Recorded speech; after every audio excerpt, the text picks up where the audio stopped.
Hey everyone, welcome back to my channel. This is Jonas. Today I'm going to show you how to create this kind of images in Canva.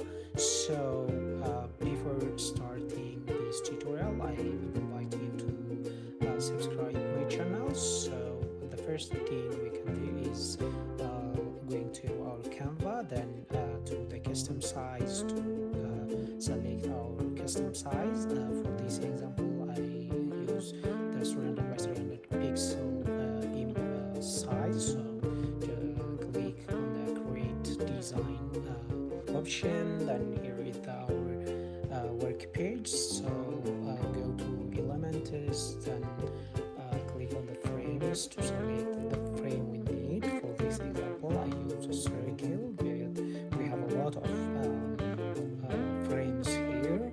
So I click and isolate the circle frame as you see here.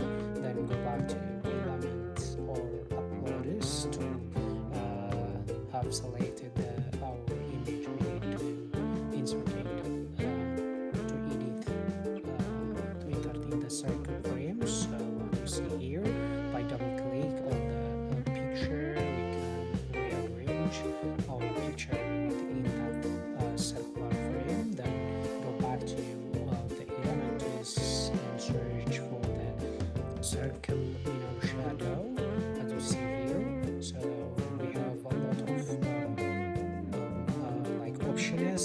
Then we select the shape or the shadow we need. For the example, I select this one and rearrange our border within to fit within our image. Then we can edit the transparency of the shadow. Then finally we can use this final image for anything we need or to print. We can go to share, downloads, we use a PNG file type.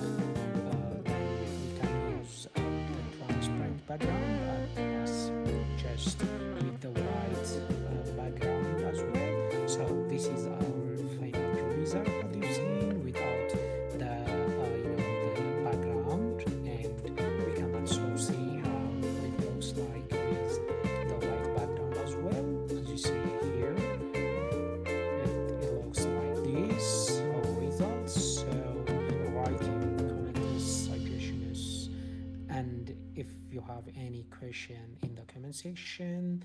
And finally, I will ask you all to subscribe my channel. Thank you for watching. See you in the next video. Thank you.